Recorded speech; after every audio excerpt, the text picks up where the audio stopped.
Saben, desde el principio de año estamos haciendo una serie de salmos escogidos que va a culminar el domingo que viene.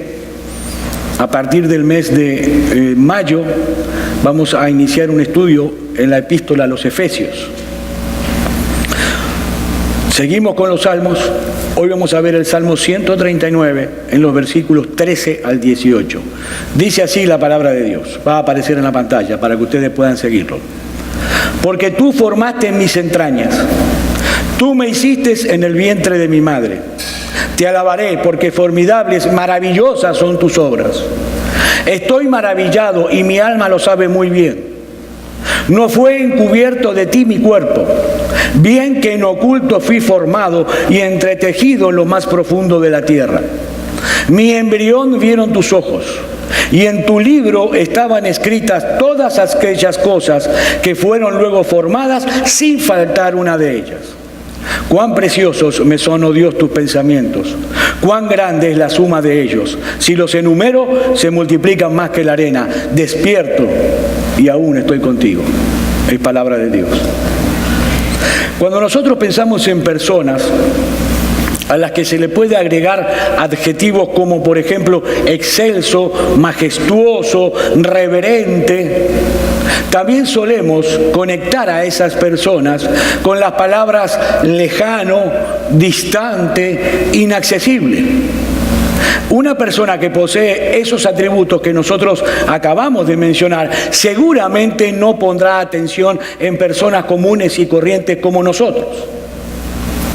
Sin embargo, cuando nos referimos al Dios vivo y verdadero, ese Dios que se revela en su creación y que se revela en su palabra, nos encontramos con el más excelso de todos los seres que puedan existir, el más grandioso, el más majestuoso, pero al mismo tiempo con un Dios que se ocupa de cada una de sus criaturas en general y de cada uno de sus hijos en particular.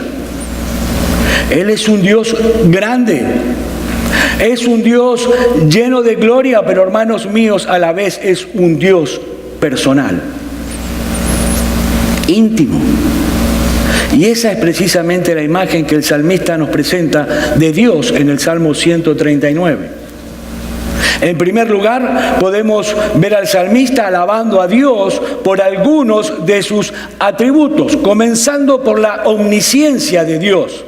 Versículos 1 al 6 del Salmo 139. Oh Jehová, tú me has examinado y conocido. Tú has conocido mi sentarme y mi levantarme. Has entendido desde lejos mis pensamientos. Has escudriñado mi andar y mi reposo. Y todos mis caminos te son conocidos. Pues aún no está la palabra en mi lengua. Y he aquí, oh Jehová, tú la sabes toda. Detrás y delante me rodeaste, y sobre mí tu mano. Tal conocimiento es demasiado maravilloso para mí. Alto es, no lo puedo comprender. El salmista se presenta aquí abrumado por lo que él conoce de Dios. Hermano, nuestro Dios posee un conocimiento perfecto y exhaustivo de todas las cosas, incluyendo la vida de cada ser humano de esta tierra. Ahora, eso podría llenar de terror a algunas personas. El Dios de los cielos nos conoce de manera perfecta y exhaustiva. Ese es el motivo por el cual los incrédulos viven inventando subterfugios psicológicos para no pensar en Dios, para erradicarlo de su pensamiento, pensar en cualquier cosa menos en Dios, porque sienten terror de un Dios que los conoce de esa manera. Pero para los creyentes, ese atributo de Dios no debería ser causa de terror, sino más bien llevando a descansar confiados en el cuidado y protección de ese Padre que nos conoce perfecta y exhaustivamente. El salmista se siente protegido en las manos de Dios, de un Dios que lo conoce tan íntimamente, tan perfectamente, pero un Dios que al mismo tiempo ha hecho un pacto con su pueblo de no volverse atrás, de hacerles bien. Ahora, ¿cómo puede ser que Dios nos conozca de ese modo?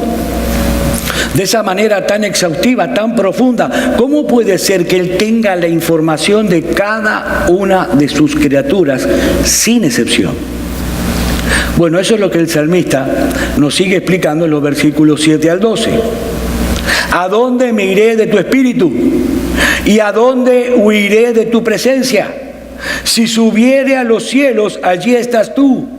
Y si en el Seol hiciere mi estrado, he aquí, allí tú estás.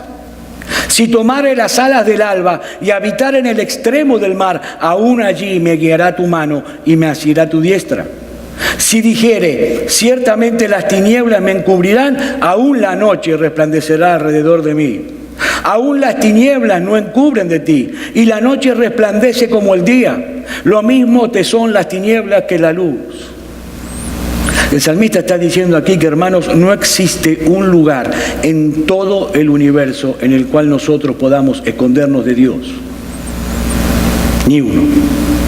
No solo porque Él es inmenso, no solo porque su ser no tiene límites, sino también por el hecho de que Él es omnipresente. ¿Qué significa? Que todo Dios está en todo lugar, en todo tiempo.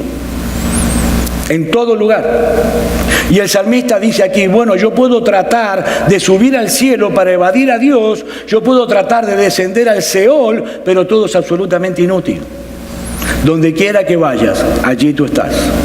Y aun si me fuere posible tomar uno de los rayos de luz del alba y me subiere sobre ese rayo de luz y me fuere hasta el otro extremo del horizonte a la velocidad de la luz, allí me guiará tu mano y me asirá tu diestra. Hermanos, es absolutamente imposible que nosotros podamos escondernos de Dios. ¿Saben por qué los judíos usan el kipá? ¿Cuál es el motivo del kipá en la cabeza constantemente? Es el recordatorio de que hay un Dios en los cielos que los ve las 24 horas del día. Donde quiera que estén, donde quiera que vayan. Luego de esto, el salmista pasa a mostrarnos esa misma realidad de la que está hablando desde otra perspectiva, en los versículos 13 al 18 que leímos al comienzo del mensaje. Dios nos conoce perfectamente y exhaustivamente porque Él nos creó. Él nos hizo. Y Él ha sostenido nuestra vida, hermanos, desde el mismo vientre de nuestra madre. El salmista no tenía ni por asomo el conocimiento que nosotros hoy contamos acerca del cuerpo humano. Pero aún así es evidente para él el hecho de que este organismo maravilloso que nosotros habitamos es un testimonio contundente de la sabiduría y del poder de Dios. Aunque muchos opinen lo contrario. El salmista dice, porque tú formaste mis entrañas, es decir, mis órganos internos, mis riñones, mis páncreas, mi corazón, mi estómago, mi sistema circulatorio, mi hígado, todo. Eso es algo, dice David, que no pudo ocurrir por accidente, por una evolución, sino por la mano del Dios Todopoderoso, el cual únicamente podía realizar un milagro tan portentoso como ese. Hermanos, las evidencias son contundentes. Contundentes. Una de las cosas que todo hombre de ciencia debe aprender a distinguir cuando estudia es saber distinguir entre un evento que es casual, que es circunstancial, que es accidental y un evento planificado. Por ejemplo, voy a hablar de mi experiencia.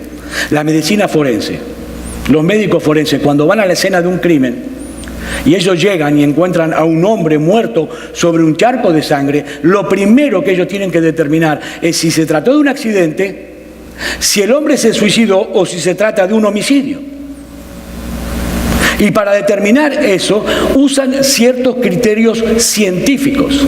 Bueno, si nosotros tomamos esos criterios científicos que ellos utilizan y lo aplicamos a nuestros propios cuerpos, debemos llegar a la concluyente y contundente conclusión de que fuimos diseñados y creados por un ser inteligente.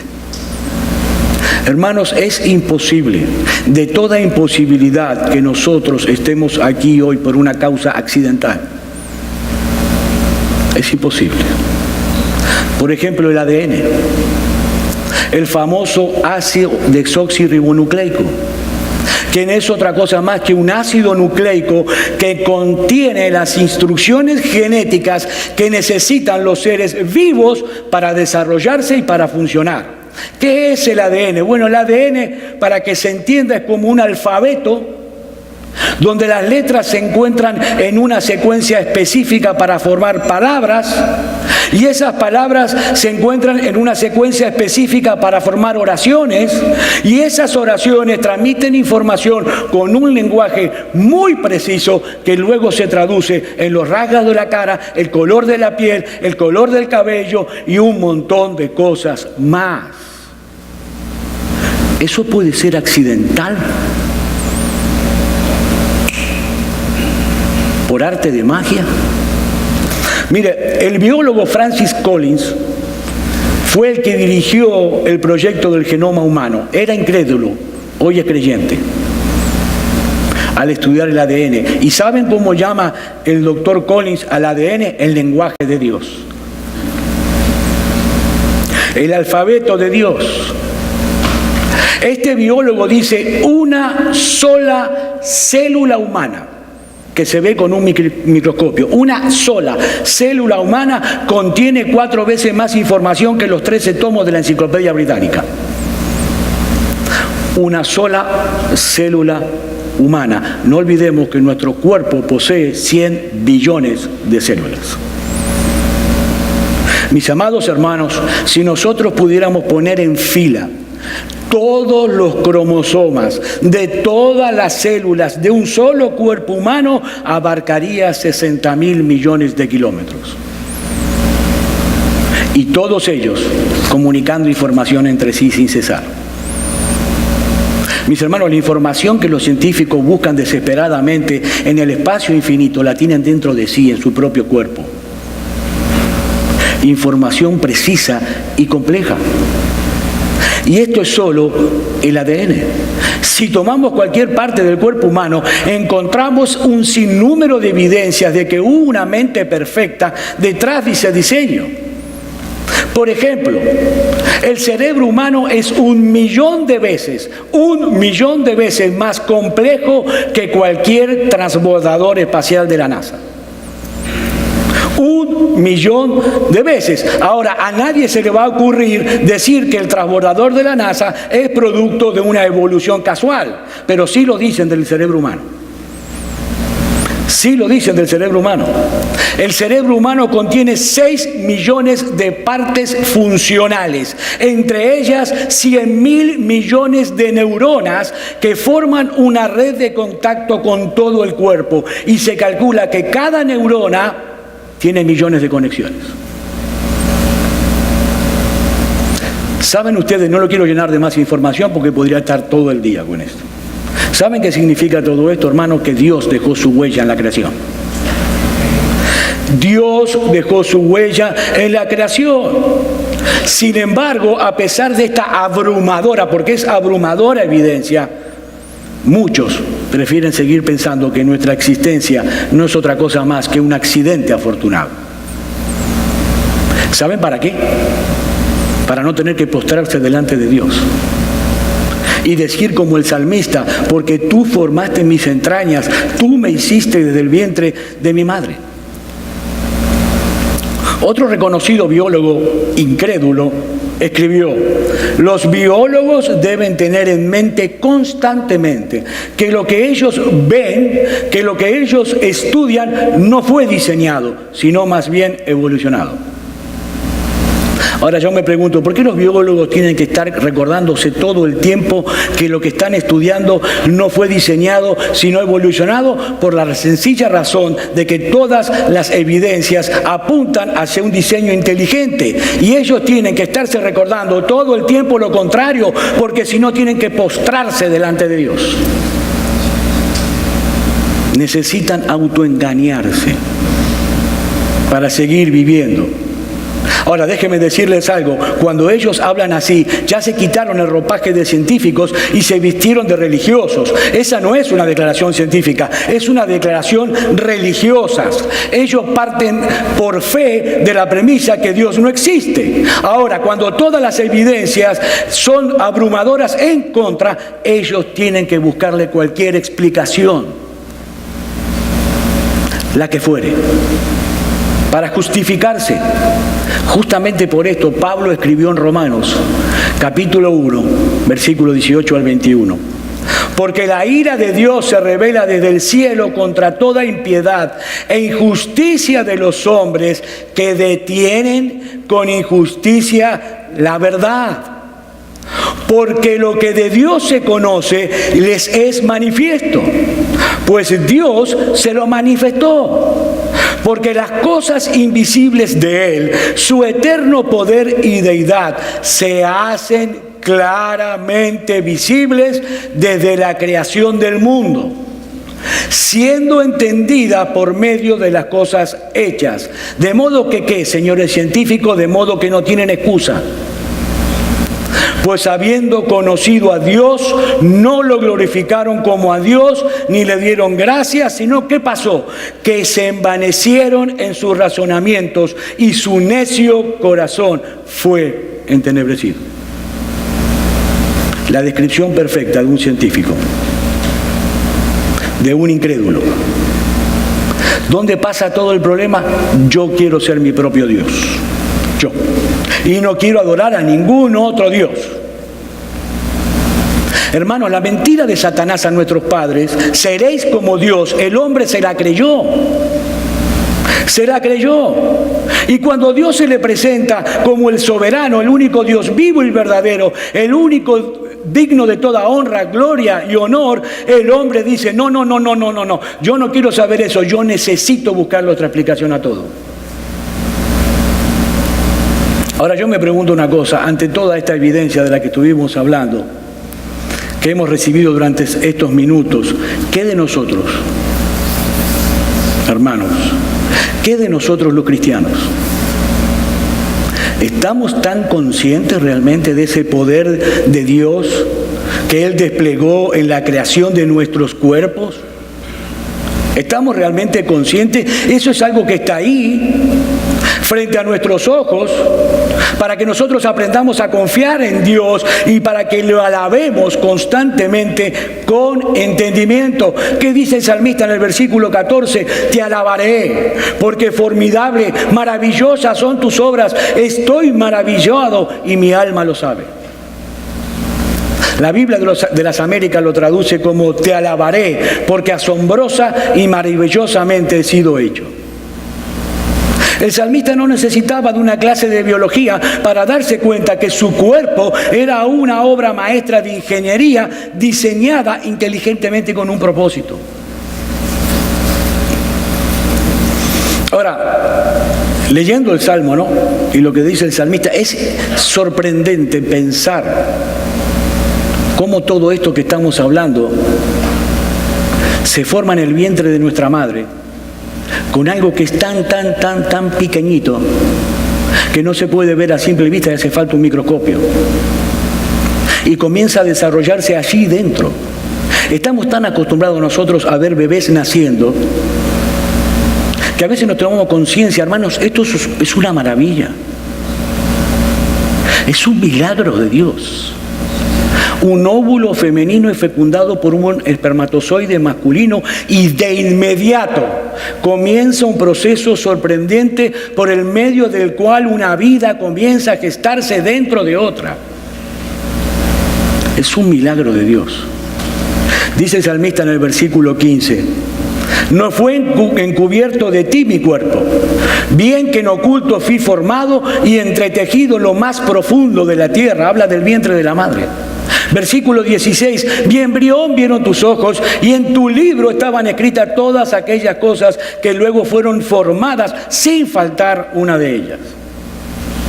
La idea que viene aquí es la siguiente: antes de que mi organismo se desarrollara completamente para llegar a ser la persona que yo soy hoy, ya todo estaba contemplado en tus propósitos eternos y perfectos. Mis queridos hermanos, Dios trazó un plan para cada uno de nosotros. Un plan que es perfecto. Conforme a ese plan, nosotros nacimos en el país que nacimos. Tuvimos los padres que tuvimos. Adquirimos una información genética particular. Aún hasta los rasgos psicológicos que forman nuestro carácter y nuestra personalidad ya estaban contemplados en el propósito de Dios. Y cuando estemos en la presencia de Dios, en su gloria, y contemplemos la manera en que cada una de estas cosas cumplieron sus propósitos eternos para su gloria y para el bien de los suyos, hermanos, créame, no dejaremos de adorarle y de alabarle por su infinito poder y sabiduría. Pero ¿saben una cosa? Les tengo una noticia. Nosotros no necesitamos esperar estar en su presencia en los cielos para comenzar a alabarlo y adorarlo como Él merece. No hace falta esperar ese momento, podemos hacerlo aquí. ¿Qué hace el salmista cuando se ve delante de la presencia de un Dios tan extraordinario, tan inteligente, tan excelso y al mismo tiempo tan personal? Versículos 17 y 18. Cuán preciosos me son, oh Dios, tus pensamientos, cuán grande es la suma de ellos. Si los enumero se multiplican más que la arena. Despierto y aún estoy contigo. Alabarlo. Al comprender quién es Dios, su sabiduría y su poder, el salmista no hace otra cosa más que caer de rodillas delante de Él y alabarlo. Lo mismo que debemos hacer nosotros todos los días. Todos los días. Hasta aquí el contenido del pasaje. Ahora surge una pregunta que es inevitable para todos nosotros. ¿Qué enseñanza obtenemos nosotros de esta porción del Salmo 139? ¿Qué lecciones prácticas nosotros podemos derivar de este texto? Bueno, yo quiero sugerirles por lo menos 4 en esta mañana. En primer lugar, y ustedes van a coincidir conmigo, este pasaje nos humilla. Nos humilla por completo. Cuando nosotros comparamos nuestro entendimiento de las cosas con el conocimiento de Dios, inmediatamente nos damos cuenta que aún el ser más inteligente del planeta Tierra, aquella persona que haya obtenido más conocimiento a lo largo de toda su vida, en realidad no tiene absolutamente nada de qué gloriarse. Hermanos, nuestro cerebro, aunque parezca magnífico, solo es capaz de contener una pequeñísima gota del océano del conocimiento que hay en la mente de Dios. Para hacerlo más simple para todos nosotros, nuestra ignorancia es asombrosa. Este salmo nos humilla. Hermanos, solamente el hombre estrecho de mente puede enorgullecerse de su conocimiento, de su inteligencia. Decía Charles Spurgeon, mientras más ancha es la luz, más ancha es la tiniebla que lo rodea. Ahora, ese conocimiento de nuestra ignorancia no solo es un antídoto contra nuestro orgullo, sino que también debemos usar eso para alabar a Dios. Para alabar a Dios. ¿Qué dice Romanos capítulo 11, versículo 33 al 36? Oh profundidad de las riquezas de la sabiduría y de la ciencia de Dios. Cuán insondables son sus juicios e inescrutables sus caminos. Porque ¿quién entendió la mente del Señor? ¿O quién fue su consejero? ¿O quién le dio a él primero para que le fuese recompensado? Respuesta: absolutamente nadie. Porque de él y por él y para él son todas las cosas. A él sea la gloria por los siglos. Amén. En primer lugar, este salmo nos humilla. Somos seres insignificantes. En segundo lugar, este salmo debe ser para nosotros un gran consuelo. Debe ser un consuelo, y eso por 3 razones. En primer lugar, debe ser un consuelo saber que Dios nos conoce perfectamente, exhaustivamente, y aún así nos ama. Y nos ama con un amor tan grande que estuvo dispuesto a entregar a su propio Hijo para que nosotros pudiésemos obtener el perdón de todos nuestros pecados y una plena reconciliación con Él. Hermanos, cuando Dios nos escogió en Cristo para salvación, desde antes de la fundación del mundo, Él ya sabía de antemano todos nuestros pecados. Él ya conocía desde antemano todas nuestras debilidades. pero aún así nos escogió por el puro afecto de su voluntad. En segundo lugar, este salmo es un consuelo cuando algunas personas dicen cosas malas de nosotros que no son verdad, cosas que no son conformes a la realidad y no podemos defendernos. Saber que Dios nos conoce perfectamente es un consuelo, especialmente en lo que tiene que ver con nuestras motivaciones. Alguien nos puede decir, no, tú hiciste eso por orgullo. ¿Cómo hago para defenderme de eso? ¿Qué le voy a decir? No, yo soy humilde. No le puedo decir eso. No me puedo defender. Es un consuelo saber que Dios nos conoce. Por eso el salmista dice en el Salmo 17, de tu presencia proceda mi vindicación. Muchas veces se nos acusa de cosas que no hemos cometido, que no es verdad y no tenemos defensa. Y en ese caso tendremos que descansar confiados en ese Dios que todo lo sabe y tenemos que venir delante de Dios y decir, Señor, yo no puedo convencer a este hermano, yo no puedo convencer a esta persona de lo que él está diciendo no es verdad, es mentira, pero tú me conoces, Señor. De ti proceda mi defensa, de ti proceda mi vindicación. En tercer lugar, también es consolador. No sé para ustedes, pero es muy consolador para mí, personalmente, saber que nosotros somos como somos físicamente por la providencia de Dios. Todos nosotros tenemos rasgos de nuestro cuerpo que no nos gustan, salvo de que usted sea el narcisista de los narcisistas. Todos tenemos partes de nuestro cuerpo que no nos gustan. Algunos quisiéramos medir 6 pies, ser rubios, de ojos celestes, por lo menos tener un poquito más de pelo, la nariz más fina. Los que tienen labios finos quieren tenerlo grueso y los que lo tienen grueso lo quieren tener fino. Todos tenemos parte de nuestro cuerpo que no nos gusta, pero mi querido hermano, la próxima vez que tú seas tentado a quejarte de tu apariencia física, recuerda algo. Dios te hizo como te hizo con un propósito.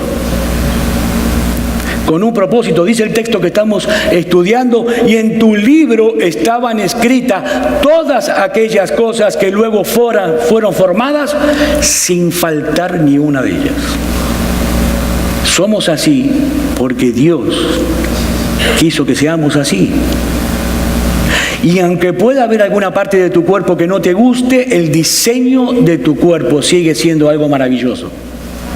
Algo extraordinario, algo único. ¿Sabes por qué? Porque fue hecho por Dios. Y por eso debes alabarlo. Hemos visto entonces que este salmo nos humilla, que este salmo nos consuela. Y en tercer lugar, y me gustaría que este video llegara a la vista y al oído de los senadores y representantes de este país, a los legisladores de mi país, de Argentina, donde se está discutiendo este tema.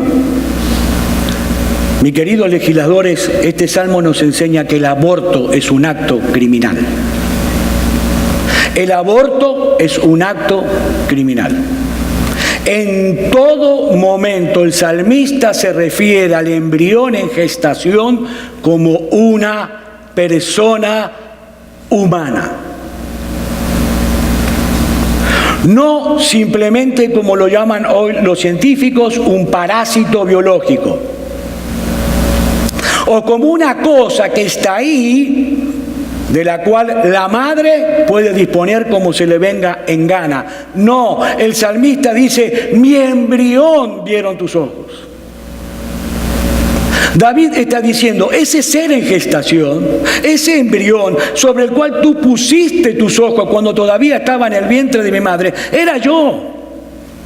Y no otro, dice David. Y yo no creo aquí que David haya estado pensando en el aborto cuando escribía este salmo.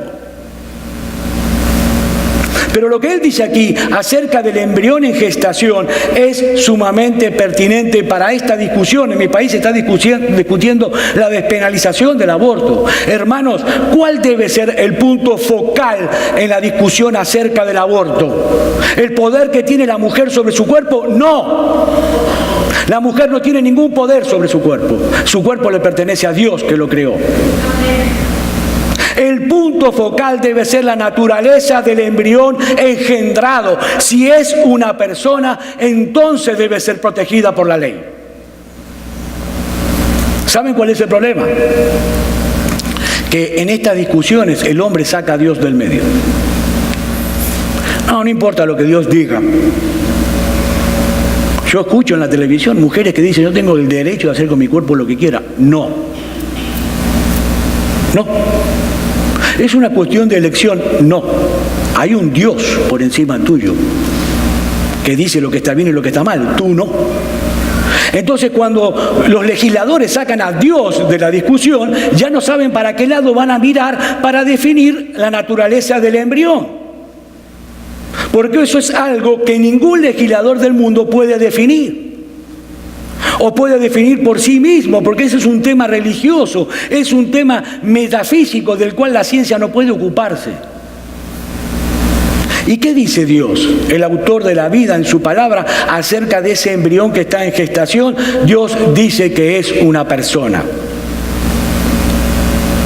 Una persona, y tan es así que yo lo invito en sus casas que vayan a Éxodo capítulo 21 y lean a partir del versículo 22 de Éxodo 21. Allí dice la Torá que si dos hombres se pelean a trompadas o a palazos, y en el fragor de la pelea golpean a una mujer embarazada, y esto provoca que la mujer para antes de tiempo, dé a luz antes de tiempo, si el niño nace sin ningún daño, entonces el que golpeó debe pagar una multa a los padres del niño. Pero si la mujer a causa de los golpes aborta y el niño muere, se tiene que pagar vida por vida. El aborto para Dios tiene la pena capital, porque para Dios es un acto criminal. Y eso es lo que los hombres deberían aplicar. Dios aplicaba la pena capital a una persona que golpeaba a una mujer embarazada y la hiciera abortar. Como dice un autor, cambiar el significado de las palabras no cambia la realidad. Ellos pueden cambiarle el nombre al feto y ponerle el nombre que quieran, parásito biológico, cosa, no sé, lo que quieran para calmar su conciencia. Pero ¿saben una cosa? El cambio de nombre no cambia la realidad. Es un homicidio, un acto criminal. Un autor dice que para determinar la naturaleza del embrión, nosotros tenemos que hacernos 3 preguntas. Primera pregunta: ¿el embrión es humano? Es decir, ¿fue concebido por seres humanos, por un hombre y una mujer? Segunda pregunta: ¿es un individuo genéticamente único? Tercera pregunta: ¿está vivo y está creciendo? Hermanos, si las respuestas a esta pregunta es afirmativa, si las 3 preguntas se responden con un sí, entonces no le demos más vuelta, no hay más duda, es un ser humano y debe ser protegido por la ley. Profesando ser sabios, se hicieron necios y su entendimiento fue entenebrecido. Y en cuarto y último lugar, este salmo nos enseña que los incrédulos no tendrán excusas en el día del juicio. ¿Por qué? Porque Dios dejó claramente plasmadas sus huellas en toda la creación, incluyendo la creación de nuestros propios cuerpos. Dios dejó su firma impresa en todo lo que ha hecho para que nadie pueda perderlo de vista. En otras palabras, y como dice la Biblia, la tierra está llena de su gloria. Llena. Él es un Dios de amor y de bondad que decidió un plan de salvación para que sus criaturas pudiesen ser salvadas. Y hermanos, ¿a qué precio? ¿A qué precio tuvo que pagar Dios para salvar a pecadores como tú y como yo, manteniendo intacta al mismo tiempo su justicia? El precio fue ni más ni menos que la sangre de su propio Hijo, nuestro Señor Jesucristo, en la cruz del Calvario. La encarnación y muerte de la segunda persona de la Trinidad. Y ese Dios de bondad te está invitando a ti hoy, amigo mío, al arrepentimiento y a la fe. Hoy tú tienes la oportunidad. Pero sabes una cosa, el día llegará en que toda oportunidad de salvación se habrá evaporado para siempre para ti. Y entonces todas las criaturas rebeldes tendrán que responder por sus vidas ante el tribunal de Dios en el día del juicio. En ese día, el testigo estrella será la creación. Y nadie podrá alegar ignorancia nunca más. Mi querido amigo, a mí me duele mucho en el corazón realmente pensar en el hecho de que ya muchos perdieron esa oportunidad. Muchos la han perdido. La oportunidad de arreglar sus cuentas con Dios para siempre. Pero todavía hay tiempo para ti. Por algo estás aquí escuchando la palabra de Dios. No sigas poniendo en riesgo la salvación de tu alma. Cuando tú puedes encontrar aquí, ahora, en este mismo momento, perdón de pecados, confiando solamente en Cristo, en su persona y en su obra redentora. Amigo mío, no pierdas esta oportunidad de hoy. Ven a Cristo. Ven a la cruz. Allí donde estás, clámale a Él por misericordia. Vamos a orar.